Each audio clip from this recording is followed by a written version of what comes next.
Hi all, welcome back to my channel. ನಾನಿವತ್ತು ಒಂದು sambar recipe share ಮಾಡ್ತಾ ಇದ್ದೀನಿ.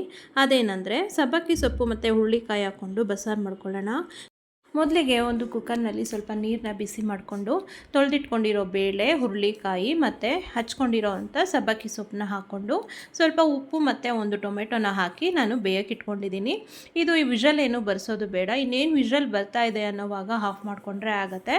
ನಂತರ ಒಂದು ಬಾಣಲಿಗೆ ಈರುಳ್ಳಿ, ಬೆಳ್ಳುಳ್ಳಿ, ಮೆಣಸು, ಜೀರಿಗೆ, ಒಣಮೆಣ್ಸಿನ್ಕಾಯಿ, ಹುಣಸೆ ಹಣ್ಣನ್ನು ಹಾಕ್ಕೊಂಡು ಹುರಿದುಬಿಟ್ಟು ನಾವು ಮಿಕ್ಸಿ ಜಾರ್ಗೆ ಹಾಕ್ಕೊಳ್ಳೋಣ. ಮಿಕ್ಸಿ ಜಾರ್ಗೆ ಸ್ವಲ್ಪ ಕಾಯಿ ತುರಿ ಮತ್ತು ಹುರಿದಿಟ್ಕೊಂಡಿರೋದು ಮತ್ತು ಟೊಮೆಟೊ ಬೇಯಿಸ್ಕೊಂಡಿರ್ತೀವಲ್ಲ ಅದನ್ನು ಹಾಕ್ಕೊಂಡು ರುಬ್ಕೊಳ್ಳೋಕ್ಕೆ ರೆಡಿ ಮಾಡ್ಕೊಳ್ಳೋಣ. ಇದ್ರ ಜೊತೆಗೆ ಸ್ವಲ್ಪ ಬೇಳೆ ಕೂಡ ಹಾಕ್ಕೊಳ್ಳಿ, ಬೇಯಿಸ್ಕೊಂಡಿರೋದು.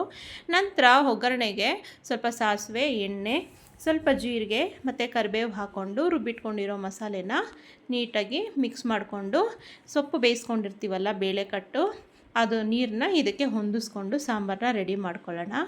ನೋಡಿ, ಹೀಗೆ ಒಗ್ಗರಣೆ ಹಾಕ್ಕೊಂಡು ಸ್ವಲ್ಪ ಮಸಾಲೆನ ಬೇಯಿಸ್ಬಿಟ್ಟು ನಂತರ ನೀವು ಎಷ್ಟು ಬೇಕೋ ಆ ಕನ್ಸಿಸ್ಟೆನ್ಸಿನಲ್ಲಿ ನೀವು ಸಾಂಬಾರನ್ನ ರೆಡಿ ಮಾಡಿಕೊಂಡು ಚೆನ್ನಾಗಿ ಕುದಿಸ್ಕೊಳ್ಳೋಣ.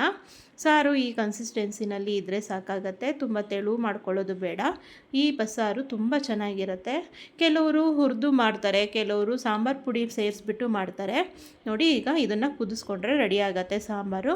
ನಂತರ ಒಂದು ಬಾಣಲಿನ ಬಿಸಿಗಿಟ್ಟು ಸ್ವಲ್ಪ ಎಣ್ಣೆ ಹಾಕಿ ಈರುಳ್ಳಿ ಹಚ್ಕೊಂಡಿರೋದು ಮತ್ತು ಒಣಗಿದ ಮೆಣಸಿನ್ಕಾಯಿನ ಹಾಕ್ಕೊಂಡು ಸ್ವಲ್ಪ ರೋಸ್ಟ್ ಮಾಡ್ಕೊಳ್ಳಿ. ಇದು ಗೋಲ್ಡನ್ ಬ್ರೌನ್ ಬರೋವರೆಗೂ ಹುರ್ಕೊಂಡು ಸೊಪ್ಪನ್ನ ಬಸ್ದಿಟ್ಟಿರ್ತೀವಲ್ಲ ಅದನ್ನು ಹಾಕ್ಕೊಂಡು ಮಿಕ್ಸ್ ಮಾಡ್ಕೊಳ್ಳೋಣ. ಇದಕ್ಕೆ ಕಾಯಿ ತುರಿ ಸೇರಿಸ್ಕೊಂಡ್ರೆ ತುಂಬ ಚೆನ್ನಾಗಿರುತ್ತೆ. ಹೀಗೆ ಒಗ್ಗರಣೆ ಮಾಡ್ಕೊಳ್ಳಿ. ಈ ಸೊಪ್ಪಿನ ಸಾಂಬಾರು ತುಂಬ ಚೆನ್ನಾಗಿರುತ್ತೆ. ನೋಡಿ, ಈಗ ಹುರ್ಕೊಂಡು ಇದನ್ನು ರೆಡಿ ಮಾಡಿಕೊಂಡು ಮಿಕ್ಸ್ ಮಾಡ್ಕೊಳ್ಳೋಣ. ಇದನ್ನು ಚೆನ್ನಾಗಿ ಮಿಕ್ಸ್ ಮಾಡಿ 1-2 ಸ್ಪೂನಷ್ಟು ಕಾಯಿ ತುರಿ ಹಾಕ್ಕೊಂಡ್ರೆ ಸಾಕಾಗತ್ತೆ. ಇದಕ್ಕೆ ಈ ಬಸ್ಸಾರು ತುಂಬ ಟೇಸ್ಟಿ ಆಗುತ್ತೆ.